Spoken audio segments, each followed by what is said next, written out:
How is trading stability and family worth one drunken nightstand? I just wanted to feel desirable.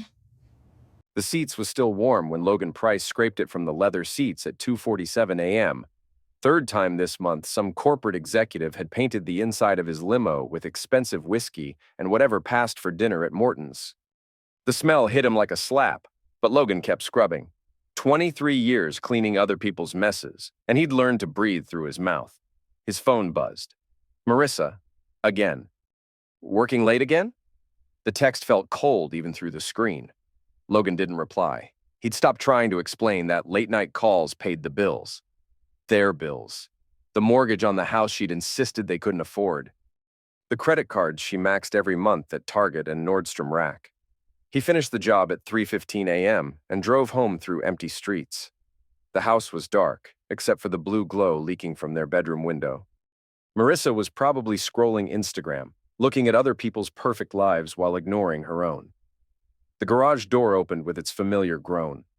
Logan parked next to Marissa's white Honda Pilot, noting the new scratch on the passenger door. When had that happened? She never mentioned it. Inside, the house felt like a showroom. Everything perfectly arranged, nothing out of place. The living room looked like it belonged in one of those home improvement magazines Marissa left scattered around the coffee table. All surface, no soul. Logan climbed the stairs, avoiding the third step that creaked. Their bedroom door was closed. Light still leaked underneath. He pressed his ear against the wood and heard her voice, low and animated. You have no idea how exhausting it is. A pause. He just doesn't get it anymore. Logan's stomach dropped. Who was she talking to at 3:30 in the morning? He pushed the door open. Marissa was propped against the headboard, phone pressed to her ear.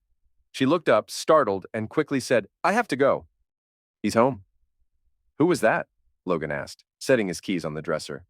My sister. She's having problems with David again. Marissa's voice was smooth, practiced. You know how she gets.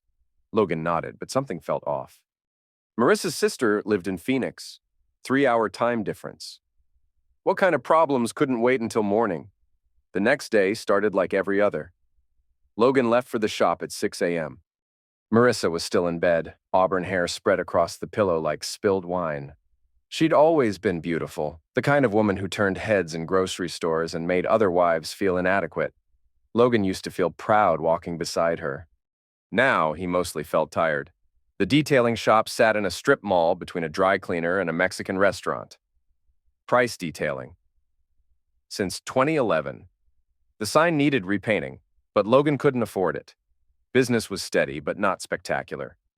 He employed 2 guys, Pete and Danny, both reliable if not particularly ambitious. Boss, you look like hell, Pete said when Logan walked in. Pete was 62, worked at the Ford plant for 30 years before it closed. He understood the weight of responsibility. Late night, Logan said, pulling on his work gloves. What's on the schedule? 3 cars. Mrs. Patterson's Lexus, some guy's pickup truck, and that BMW you've been working on. Logan nodded and got to work. The physical labor felt good, predictable. Vacuum, scrub, polish, repeat. His hands knew the motions without thinking. It left his mind free to wander, and lately it kept wandering to Marissa. Something had shifted in the last few months. She'd become distant, distracted. She spent more time at the gym, bought new clothes, started paying attention to her appearance in ways she hadn't since they were dating. Logan had assumed it was a positive change, maybe working through some midlife thing. But the phone calls bothered him. His daughter Emma was waiting at the kitchen table when he got home that evening. 12 years old, all knees and elbows with Marissa's green eyes and Logan's stubborn streak. She was picking at a bowl of cereal, homework spread across the table. Dad, can you help me with math? She asked without looking up. Where's your mom? Book club. Emma made air quotes with her fingers. She goes every Tuesday now. Book club. Logan didn't remember Marissa mentioning a book club. He also didn't remember her reading anything except Instagram captions. What book are they reading? He asked, sitting beside Emma.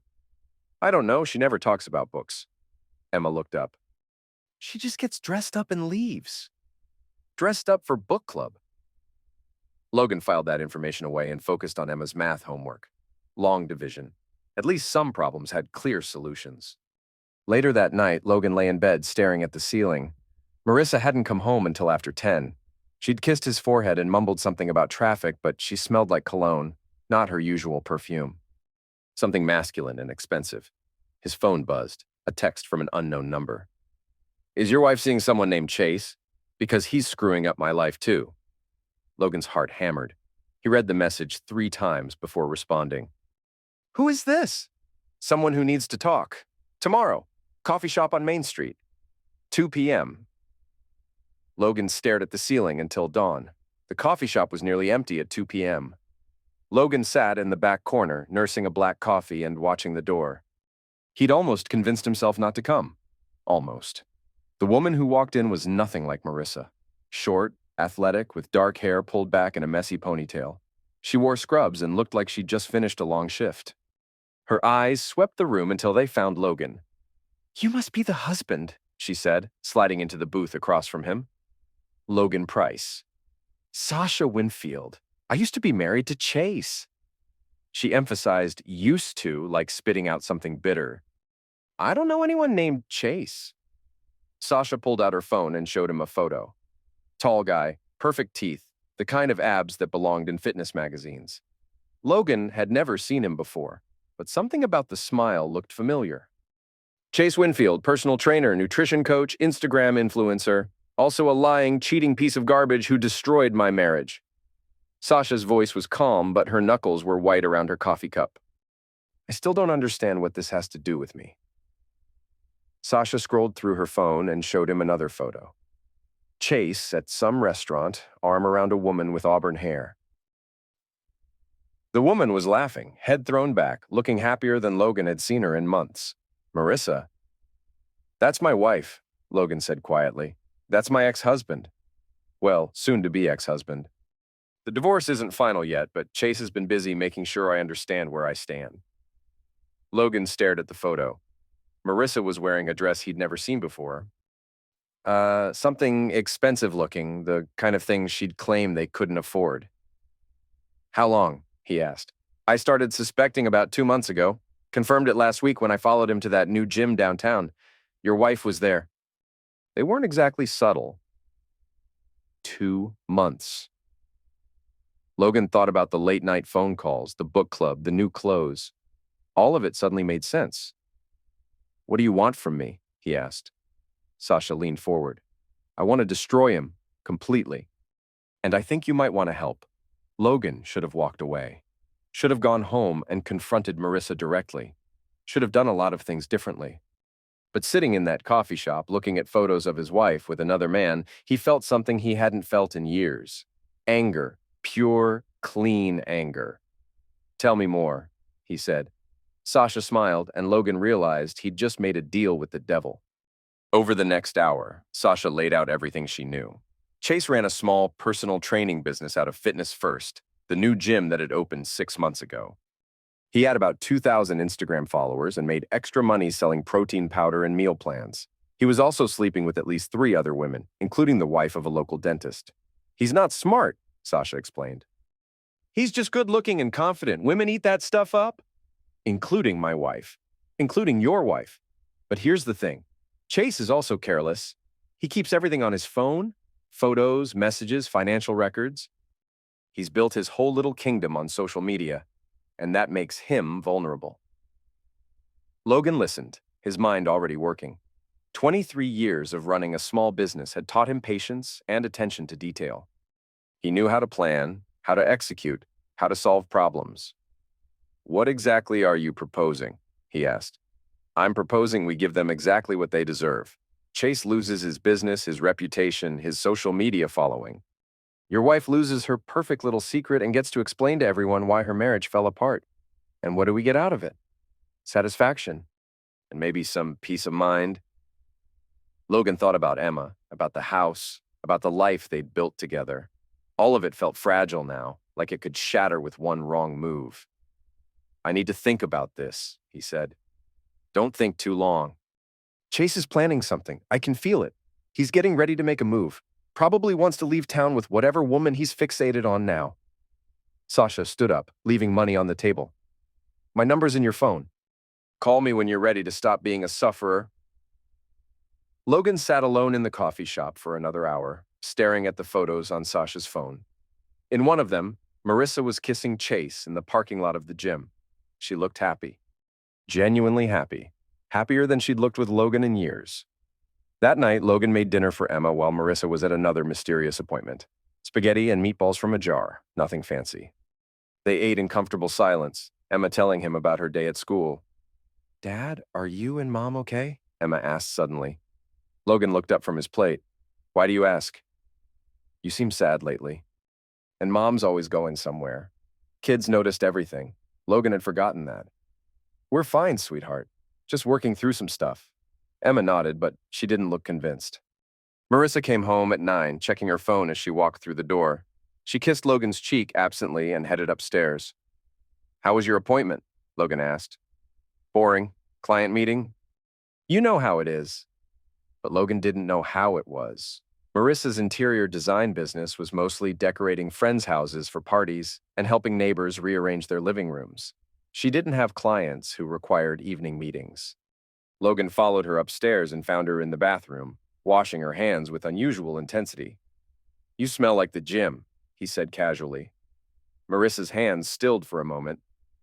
"I stopped by to check out that new place downtown. Thought about maybe getting a membership. Fitness First?" "Yeah, I think that's the name." Logan nodded and left her alone. He went to his home office and did something he'd never done before. He opened a new browser window and searched for Fitness First on Instagram. The gym's account had several hundred followers and posted daily workout videos. Logan scrolled through until he found what he was looking for. A photo from 2 weeks ago showing the gym's trainers. Chase was in the center, all muscles and fake humility. The caption read, "Meet our amazing team. Led by head trainer Chase Winfield." Logan screenshotted the photo and sent it to Sasha with a simple message. "I'm in." She responded immediately. "Good. Meet me tomorrow. We need to plan." The next few days passed in a blur of careful observation. Logan started paying attention to things he'd previously ignored. Marissa's schedule, her phone habits, her appearance. He noticed she'd started wearing makeup to the grocery store. She'd bought new underwear, the expensive kind that came in little boxes. She'd also started working out more, but never at home. On Friday evening, Logan told Marissa he was working late. Instead, he parked across the street from Fitness First and waited. At 7:30, Marissa's Honda Pilot pulled into the parking lot. She sat in the car for a few minutes, checking her appearance in the rearview mirror. Then she got out and walked into the gym. Logan waited. At 9:15, Marissa and Chase walked out together. They stood by her car talking, and Logan could see them clearly under the parking lot lights. Chase was wearing a tight t-shirt and track pants. Marissa was in yoga clothes Logan had never seen before. Chase said something that made Marissa laugh. She touched his arm. They talked for another few minutes, and then Chase leaned down and kissed her. Not a quick peck, but a real kiss. The kind of kiss Logan couldn't remember receiving in years.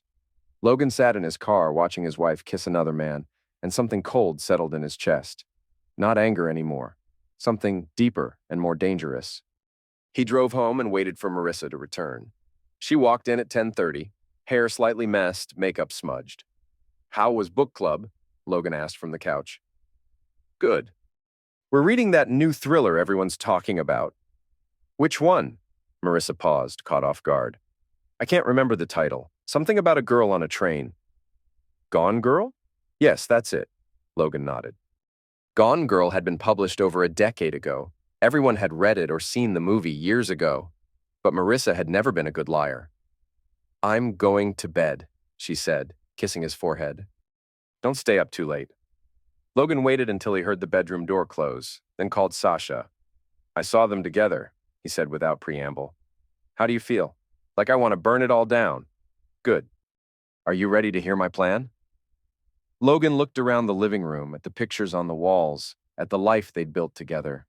All of it felt hollow now, like a stage set waiting to be struck. "I'm ready." Sasha's plan was elegant in its simplicity. Chase was vulnerable because his entire identity was built on social media. His business depended on his reputation. His reputation depended on his image, and his image was completely fabricated. "He's not just cheating on you and me," Sasha explained. "He's cheating on his other clients too. Selling the meal plans he copied from free websites, claiming certifications he doesn't have. I've been documenting everything. They met at a diner outside of town, spreading papers across the table, like generals planning a war. Sasha had been thorough. Screenshots of Chase's false claims, records of his fake credentials, photos of him with multiple women. The key is timing, Sasha continued. We need to hit him when he's most vulnerable. He's planning some big social media campaign next month. New website, promotional video, the works. He's invested everything in this launch. What about Marissa? What about her? She's a grown woman making her own choices. If she gets caught in the crossfire, that's on her. Logan thought about Emma, about how this would affect her. But then he thought about Marissa laughing with Chase in the parking lot, about the lies, about the years of feeling invisible in his own home. What do you need from me? He asked. Access. Chase comes to your shop, right? I've seen him drive by. Logan nodded. He's got a black BMW, brings it in every few weeks. Perfect. Next time he comes in, I need you to keep him busy. And I need you to plant something in his car. Sasha slid a small device across the table. It looked like a phone charger. GPS tracker, completely legal to put in a car at your business. We're not breaking any laws. Logan picked up the device. It was smaller than he'd expected, innocuous looking. This feels like we're crossing a line. He crossed the line when he started screwing our spouses. We're just evening the score. The tracker went into Chase's BMW the following Tuesday. Logan spent 20 minutes detailing the interior while the device attached itself to the car's diagnostic port. Chase spent the whole time talking about his workout routine and his meal prep business, oblivious to everything except his own reflection in the car's windows. You know, Logan, you should really think about getting in shape, Chase said, flexing unconsciously. I could design a program for you. Give you a discount since you do such great work on my car. Logan smiled and nodded, buffing the dashboard to a perfect shine. I'll think about it.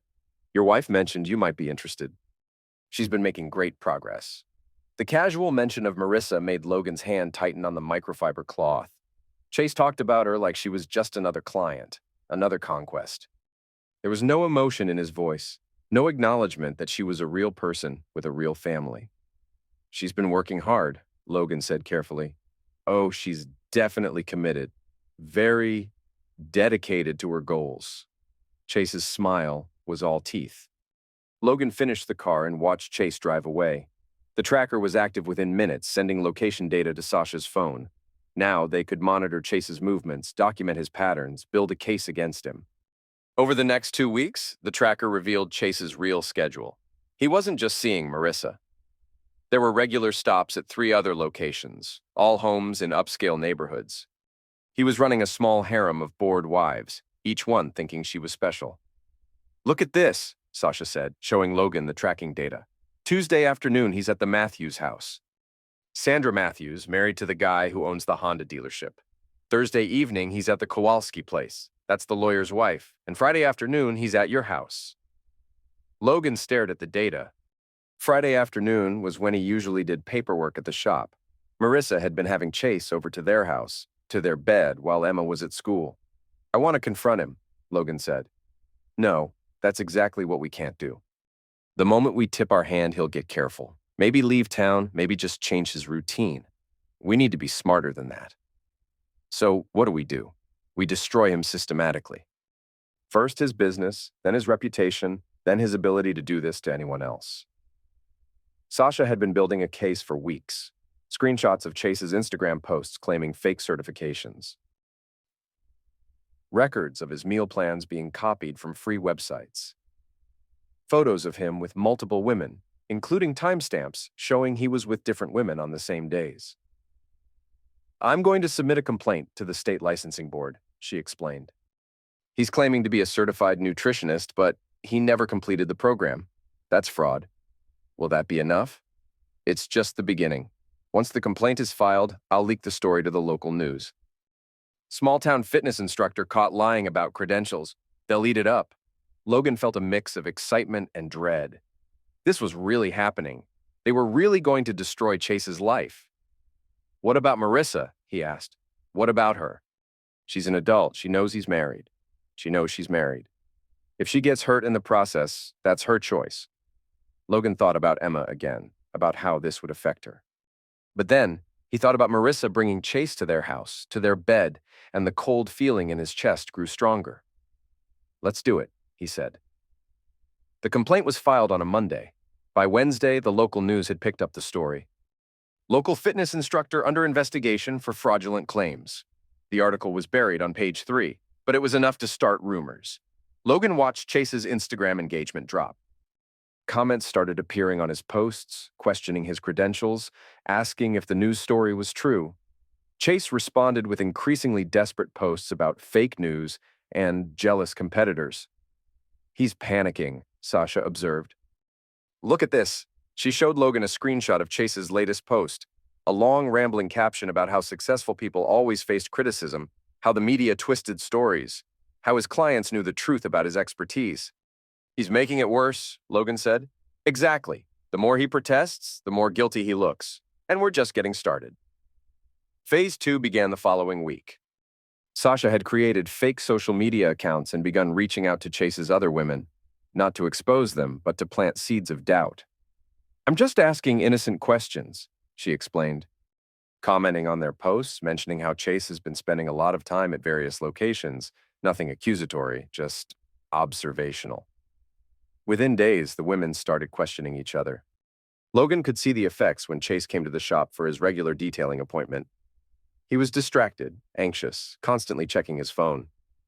Everything okay? Logan asked, applying polish to Chase's dashboard. Just dealing with some drama. You know how women get when they're jealous.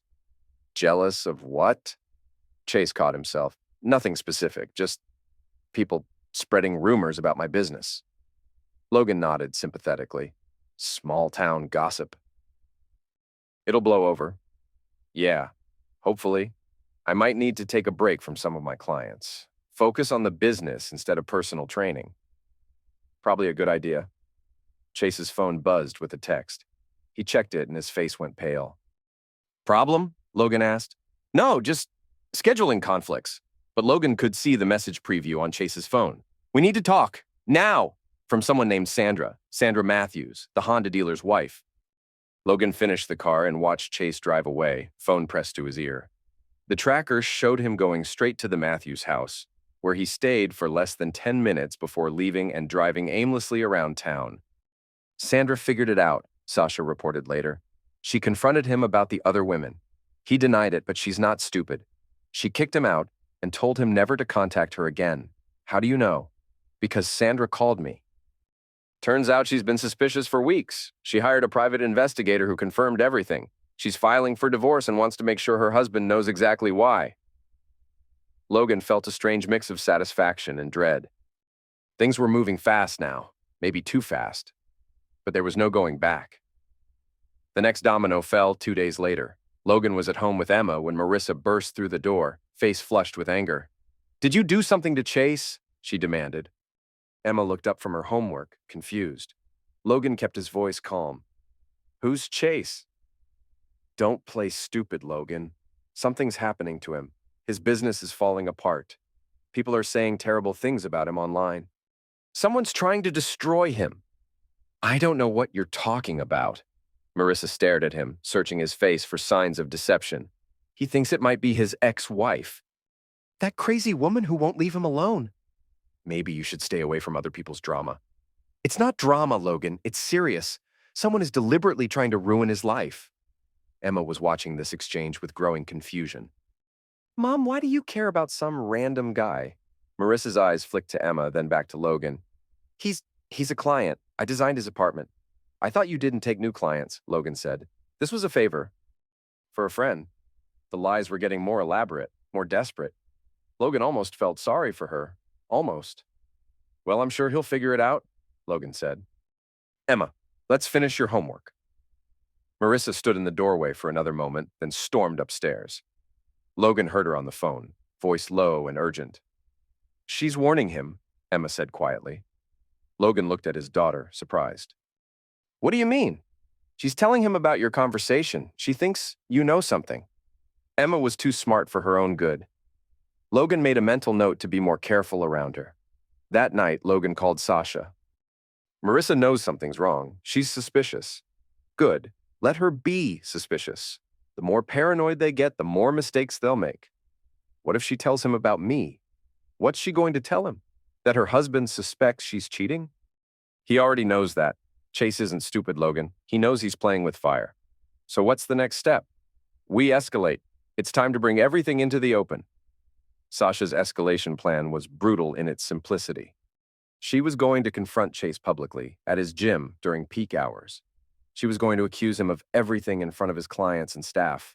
She was going to create a scene that would be impossible to ignore. But I need backup, she explained. I need someone there to witness everything. Maybe record it. Someone who can confirm my story later. You want me to be there? I want you to be there, and I want you to bring Marissa. Logan's stomach dropped. What? Think about it. She's been protecting him, warning him, helping him cover his tracks. If she's there when everything comes out, she can't claim ignorance later. She'll have to face what she's done. Emma will be at school? Emma will be at school. This is between adults. Logan thought about it. The plan was risky, but it would end everything quickly. No more lies, no more secrets, no more pretending. How do we get Marissa there? Leave that to me. The next morning, Marissa received a text from an unknown number. Your friend Chase is in trouble. Meet me at Fitness First at 2 p.m. if you want to help him. Logan watched her read the message over breakfast. Her face went white. Everything okay? He asked. Fine, just a client emergency. On Saturday? Some people have strange schedules. Logan nodded and went to the shop. He told Pete and Danny to handle things for a few hours, then drove to Fitness First. The parking lot was full, the Saturday afternoon crowd in full swing. Sasha was already there, sitting in her car, watching the entrance. She looked nervous, but determined. You sure about this? Logan asked, sliding into her passenger seat. I've been planning this for weeks. I know exactly what I'm going to say, exactly how he'll react. The key is to stay calm, let him get emotional, let him make mistakes. What if he gets violent? He won't, not in front of witnesses. Chase is all about image. He won't risk looking bad in front of his clients. At 2 p.m., Marissa's Honda Pilot pulled into the parking lot.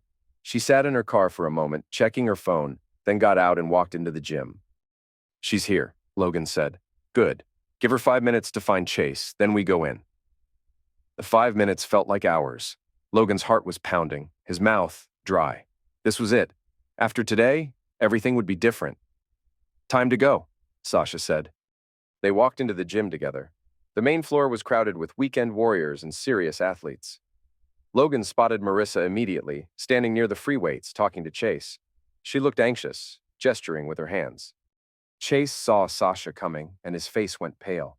He said something to Marissa, who turned and saw Logan. Her expression went from confusion to understanding to horror in the space of a heartbeat.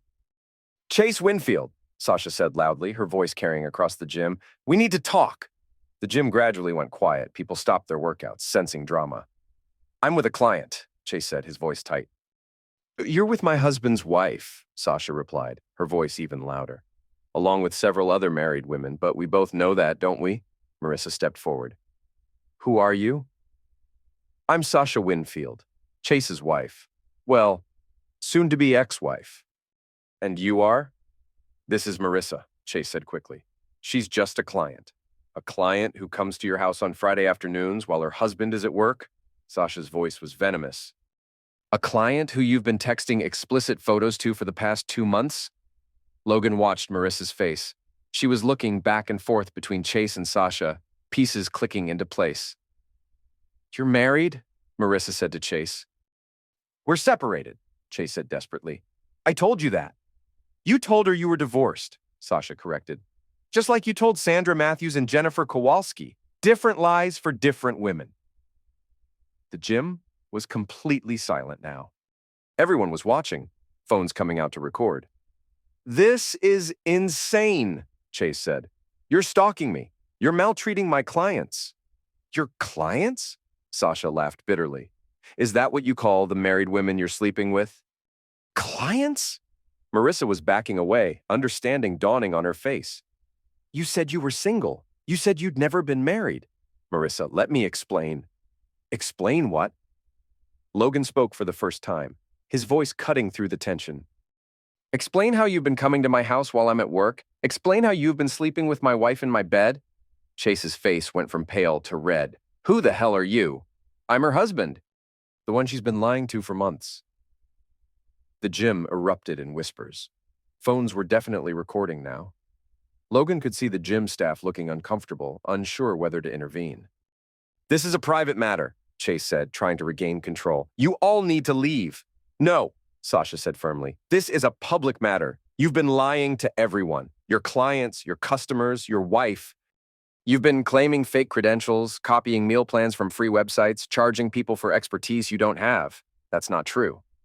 I have documentation, screenshots, receipts, everything. The state licensing board is already investigating you. Chase's composure finally cracked. You crazy witch. You can't prove anything. I can prove everything, including the fact that you've been running a scam, taking money from people under false pretenses. Logan watched Chase's face as the full weight of his situation sank in. His business was ruined, his reputation destroyed, his lies exposed. There was nowhere to run. You destroyed my life, Chase said to Sasha. You destroyed your own life. I just made sure everyone knew about it. Chase looked around the gym at all the faces watching him. Some were disgusted, some were angry, some were just entertained, but none of them were sympathetic. This isn't over, he said. Yes, it is, Logan replied. It's completely over. Chase pushed past them and walked out of the gym. Logan watched him go, feeling a mixture of satisfaction and emptiness. It was done. The man who had been sleeping with his wife was exposed, humiliated, finished. But Logan's marriage was finished too. Marissa was crying now, mascara running down her cheeks. Logan, I can explain. No, Logan said quietly. You can't. Not here. Not now. He walked out of the gym, leaving Marissa standing there surrounded by strangers and their phones. Sasha followed him to the parking lot. How do you feel? She asked. Empty. That's normal. It takes time to process everything. Logan looked back at the gym, where he could see people still clustering around Marissa, recording her breakdown. She didn't deserve this. She made her choices, just like we made ours. Logan drove home in silence. The house felt different now, like a crime scene. Everything was contaminated by the knowledge of what had happened here. In their bed, in their home, while Emma was at school. He found Emma in the kitchen, doing homework at the table. She looked up when he walked in. Dad, you look terrible. What happened? Logan sat down across from her. Emma, your mom and I are going to have some problems for a while. We're going to need to make some changes. Like what? Like maybe living in different places. Maybe seeing a lawyer. Maybe a lot of things. Emma was quiet for a moment. Is Mom having an affair? Logan was stunned. What makes you ask that? She's been acting weird for months. Always on her phone, always going somewhere, always lying about where she's been. I'm not stupid, Dad. Logan looked at his daughter, seeing her clearly for the first time in months. She was smarter than he'd given her credit for, more aware of the adult world than he'd wanted to admit. Yes, he said finally. She's been seeing someone else. Emma nodded, unsurprised. What are you going to do? I don't know yet. But whatever I do, I'm going to make sure you're okay. I know you will. They sat in silence for a while, father and daughter, both processing the end of their family as they'd known it. Marissa came home an hour later, eyes red from crying. She stood in the doorway of the kitchen, looking at Logan and Emma. We need to talk, she said to Logan. Later, when Emma's not here. Logan, please, let me explain. There's nothing to explain. I saw you with him. I know what you did. Marissa's face crumpled. It wasn't supposed to happen. It just did. And it just kept happening. For months, in our house. In our bed? Emma looked between her parents, understanding more than either of them realized. I'm going to my room, she said quietly, gathering her homework. After Emma left, Logan and Marissa sat across from each other at the kitchen table, where they'd shared thousands of meals, made countless plans, built a life together. How long? Logan asked. 3 months. Maybe 4? Why? Marissa was quiet for a long time. I felt invisible, like I didn't matter anymore, like you saw right through me. So you found someone who saw you. He made me feel beautiful, important. Like I was worth something. Logan nodded, understanding more than he wanted to. And now? Now I feel like an idiot. He lied to me about everything. His marriage, his business, other women, everything. Did you think about Emma? About what this would do to her? Marissa's face crumpled again. I told myself it wouldn't affect her, that it was separate from our family. Nothing is separate from our family, Marissa. Everything we do affects her. They talked for another hour, going over the details, the timeline, the lies. Logan found himself oddly calm, detached. The anger was still there, but it was cold now, controlled. What happens now? Marissa asked. Now we figure out how to end this without destroying Emma. Do we have to end it? Can't we try to work through this? Logan looked at his wife, really looked at her. She was still beautiful, still the woman he'd fallen in love with 15 years ago. But something fundamental had broken between them, something that couldn't be repaired. I don't think I can get past this, he said honestly. Every time I look at you, I'm going to remember what you did. Every time you leave the house, I'm going to wonder where you're really going. I can't live like that. Marissa nodded, tears streaming down her face. I understand. I want you to move out, find an apartment, stay with your sister, whatever, but I want you out of this house. What about Emma? We'll figure out custody. She can spend time with both of us. But I'm keeping the house. Logan, I can't afford... You should have thought about that before you decided to blow up our marriage. That evening, Logan called his brother Mike in Denver. They'd never been particularly close, but Mike had gone through a messy divorce 3 years earlier. I need the name of a good lawyer, Logan said without preamble. Jesus, Logan, what happened? Logan gave him the basic facts. Mike listened without interruption. Damn, brother, I'm sorry. This is going to get ugly. How ugly? Depends on how reasonable she wants to be. If she fights you on custody or tries to take half the business, it could get expensive fast. The business is mine. I built it from nothing. Doesn't matter. Colorado is a no-fault state. She's entitled to half of everything acquired during the marriage. Logan felt sick. Everything? Everything. House, business, retirement accounts, all of it. Unless you can prove she hid assets or committed fraud. Logan thought about the new clothes, the gym membership, the mysterious expenses. She was spending money on this guy. Expensive dinners, hotels, that kind of thing. That might help. Document everything. Bank statements, credit card bills, receipts if you can find them. Show a pattern of her using marital assets to fund the affair. After the call, Logan went through their financial records with new eyes. The patterns were obvious once he knew what to look for. Charges at expensive restaurants on days when she claimed to be at book club. Hotel bills from weekend trips she said were work-related. Cash withdrawals with no explanation. She'd been funding her affair with their money, lying to his face while spending their savings on another man. The next few days passed in a strange suspension of normal life. Marissa stayed at her sister's house while Logan and Emma maintained their routine. School, work, dinner, homework. They didn't talk about what had happened, but it hung over everything like smoke. On Thursday, Logan's lawyer called. Janet Rice was a no-nonsense woman in her 50s who specialized in family law. Mike had warned Logan she was expensive, but effective. I've reviewed the financial documents you sent, she said. Your wife spent approximately $8,000 on this affair. Restaurants, hotels, clothing, spa treatments, all charged to joint accounts or credit cards. Is that enough to affect the settlement? It's a start. In Colorado, dissipation of marital assets can be grounds for an unequal distribution. But we need to prove the money was spent specifically on the affair, not just general living expenses. How do we do that? We need dates, locations, credit card receipts. We need to establish a pattern that coincides with her relationship with this Chase person. Logan thought about the GPS tracker, about Sasha's documentation. I might be able to get that information. From where? Someone who was tracking Chase's movements. Janet was quiet for a moment. Logan, I need to be very clear about something. If this information was obtained illegally, I can't use it in court. And if you were involved in any illegal surveillance or maltreatment, it could hurt your case. It was all legal. The tracker was placed in his car while it was at my business. No laws were broken. Good. Get me whatever you can. Documentation, photos, receipts, anything that proves when and where they were together. Logan called Sasha that evening. She agreed to meet him at the same diner where they'd first planned their revenge. How are you holding up? She asked when he sat down. I've been better. How about you? I feel like I can breathe again. Chase is finished in this town. His business is gone, his reputation is destroyed. He'll have to start over somewhere else. Good, I need a favor. Logan explained what his lawyer had told him. Sasha nodded, understanding immediately.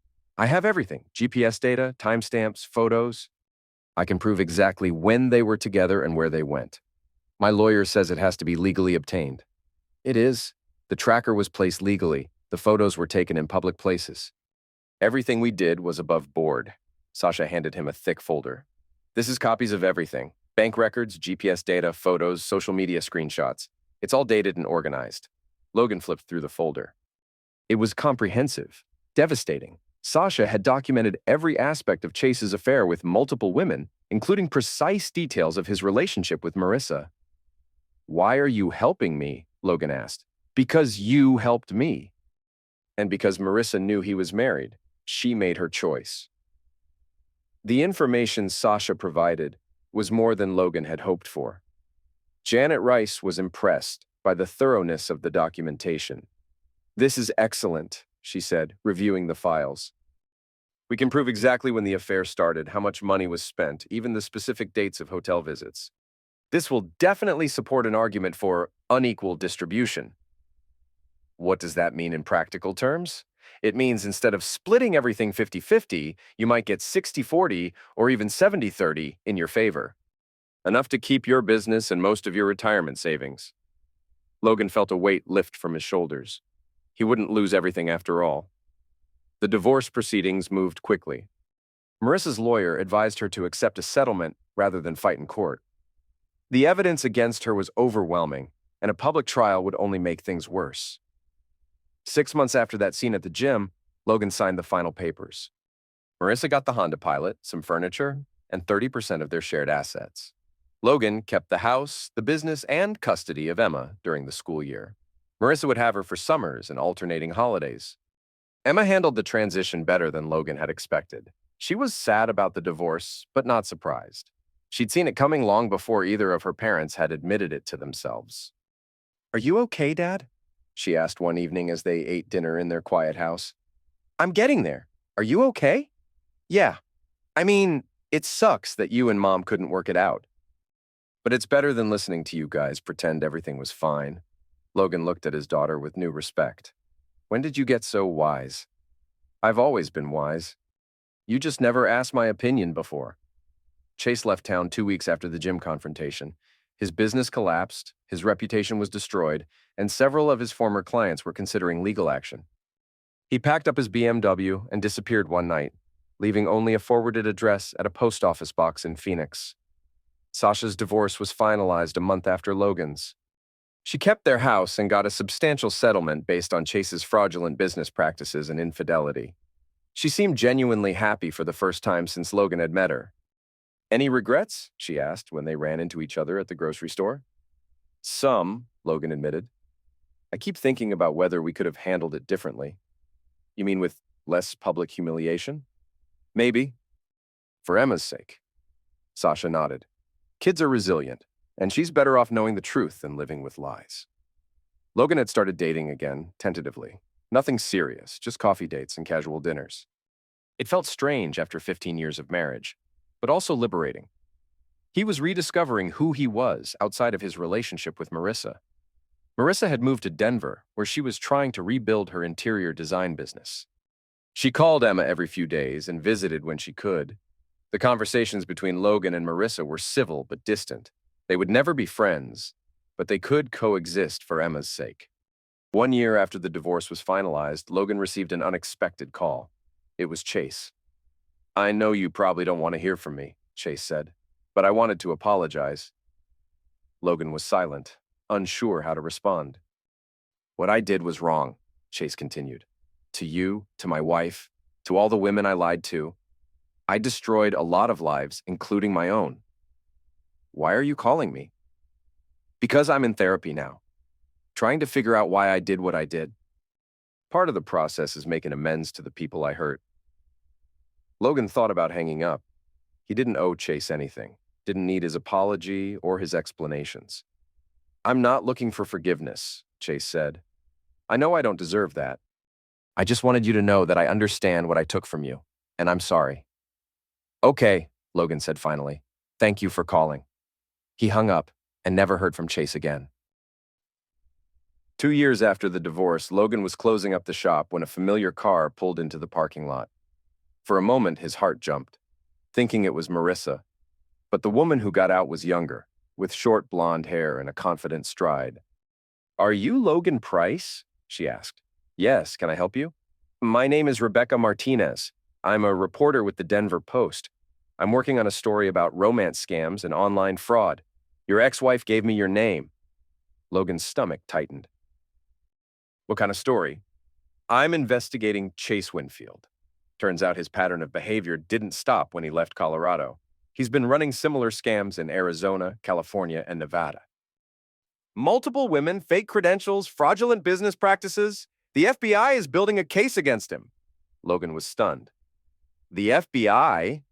"He crossed state lines, used the internet to commit fraud, took money under false pretenses. It's federal now."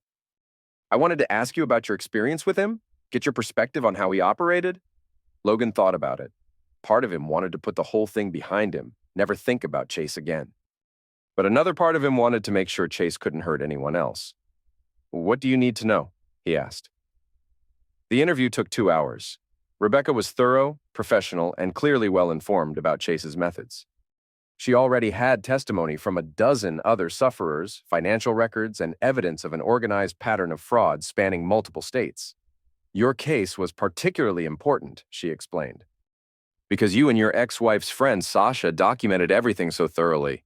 The FBI is using your evidence as a template for the other cases." Logan felt a strange sense of vindication. Their revenge had been more effective than they'd imagined. The story ran 6 months later as a front-page investigation into online romance fraud. Chase was arrested in Las Vegas and charged with wire fraud, mail fraud, and conspiracy.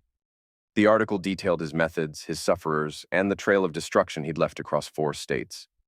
Logan was quoted briefly, describing how Chase had targeted vulnerable women in small communities where his reputation could be carefully managed.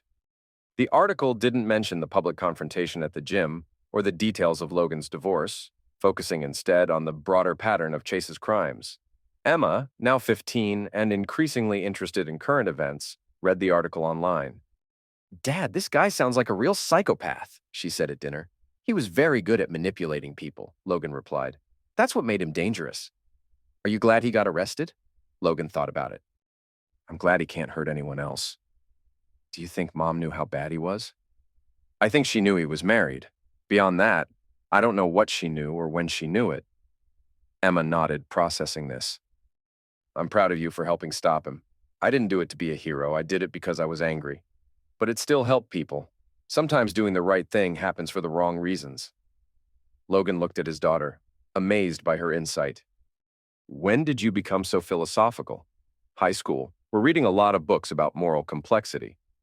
That evening, Logan called Sasha to tell her about the arrest. She was thrilled but not surprised. "I knew he wouldn't stop," she said. "Guys like Chase don't learn from their mistakes. They just find new sufferers. Do you ever feel bad about what we did to him?" "Are you kidding? We probably saved dozens of women from going through what we went through." "I sleep better at night knowing he's in federal prison." Logan had to admit she had a point. Their revenge had been personal, but it had also served a larger purpose. 5 years after the divorce, Logan's life had settled into a comfortable rhythm. The business was thriving. Emma was a senior in high school and planning to study journalism in college. And Logan was in a steady relationship with a woman named Sarah, who owned a bookstore downtown. Sarah knew the whole story about Marissa and Chase. Logan had been honest with her from the beginning, not wanting to start a new relationship with lies or secrets. She'd been understanding, even impressed by how he'd handled the situation. "You could have just confronted them directly," she'd said. "Most men would have just punched the guy and called it even. That wouldn't have solved anything. And it would have set a terrible example for Emma. So instead, you systematically destroyed his entire life. I prefer to think of it as holding him accountable for his actions." Sarah had laughed. "Remind me never to cross you." Logan's relationship with Marissa had evolved into something approaching friendship. The anger had faded over time, replaced by a kind of distant understanding. They were both different people now, shaped by the consequences of their choices. When Emma graduated from high school, Both Logan and Marissa attended the ceremony. They sat together, proud parents putting aside their history for their daughter's sake. "She's going to do great things," Marissa said as they watched Emma receive her diploma. "She already has," Logan replied. After the ceremony, as families gathered for photos and celebrations, Logan found himself thinking about the path that had brought them to this moment. The lies, the betrayal, the revenge, the aftermath. All of it had been necessary in its way. Not pleasant, not something he was proud of, but necessary. Chase Winfield was serving a 7-year federal sentence and would likely never work in fitness or nutrition again. Sasha had remarried and moved to Oregon, where she worked as a nurse practitioner and advocated for domestic violence sufferers. Marissa had built a successful design business in Denver and was dating a divorced accountant who seemed to treat her well. And Logan was here, watching his daughter begin her adult life, surrounded by people who cared about him. The house was no longer cold and staged. Sarah had helped him make it feel like a home again, with books and plants and comfortable furniture arranged for living rather than looking. That night, after the graduation party had ended and the guests had gone home, Logan sat on his porch with a beer, thinking about everything that had happened. Emma joined him, still wearing her cap and gown. "Penny for your thoughts," she said. "Just reflecting on how we got here." "Do you mean the divorce?" "Everything. Your mom's affair, the divorce, Chase, all of it. Sometimes I wonder what would have happened if I'd handled things differently." Emma was quiet for a moment. "You mean if you hadn't destroyed that guy's life? Something like that?" "Dad, he was a criminal. He was stealing money from people, lying about his credentials, cheating on his wife with multiple women. If you hadn't stopped him, someone else would have, or he would have just kept hurting people. But the way I did it was pretty brutal. Maybe, but it was also effective, and it was legal. You didn't break any laws, you didn't hurt anyone who didn't deserve it. You just made sure the truth came out." Logan looked at his daughter, amazed by her maturity. "How did you get so wise?" "I had a good teacher. You showed me that actions have consequences, that lies eventually catch up with you, and that sometimes the only way to stop a bad person is to expose them. Those are hard lessons for a kid to learn." "I'm not a kid anymore, Dad, and the world is a complicated place. I'd rather understand how it really works than live in some fantasy where everything is fair and everyone is good." They sat in comfortable silence, father and daughter watching the sun set over their quiet neighborhood. Logan felt a deep sense of peace, something he hadn't experienced in years. His phone buzzed with a text from Sarah. "Hope the graduation was wonderful. Can't wait to hear all about it tomorrow." Logan smiled and typed back. "It was perfect. See you tomorrow." Emma noticed him texting. "Sarah's good for you, Dad."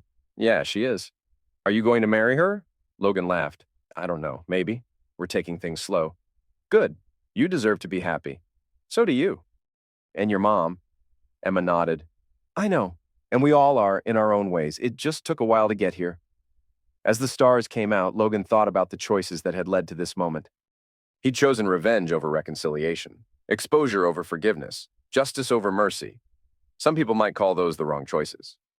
But sitting here with his daughter, in a home that felt peaceful and honest, Logan couldn't bring himself to regret them. Chase Winfield had been a hunter who destroyed families and stole money from vulnerable people. He deserved what happened to him. Marissa had made her own choices and faced her own consequences. And Logan had protected his daughter and rebuilt his life on a foundation of truth rather than lies. The glass castle had cracked, then shattered completely. But from the pieces, they'd all built something stronger. "I love you, Dad," Emma said suddenly. "I love you too, sweetheart. Thanks for always being honest with me, even when the truth was ugly. You deserved the truth. You deserve better than living in a house full of lies." Emma stood up, gathering her graduation cap and gown. "I'm going to bed. Big day tomorrow, moving into the dorm. Are you nervous?" "A little, but mostly excited. I feel like I'm ready for whatever comes next." Logan watched her go inside, then sat alone on the porch for another hour. The neighborhood was quiet, peaceful. Tomorrow, Emma would start college. Sarah would reopen her bookstore after a long weekend, and Logan would go back to his shop and continue building the life he'd chosen. It wasn't the life he'd planned 20 years ago when he married Marissa, but it was a good life, an honest life, and sometimes that was enough.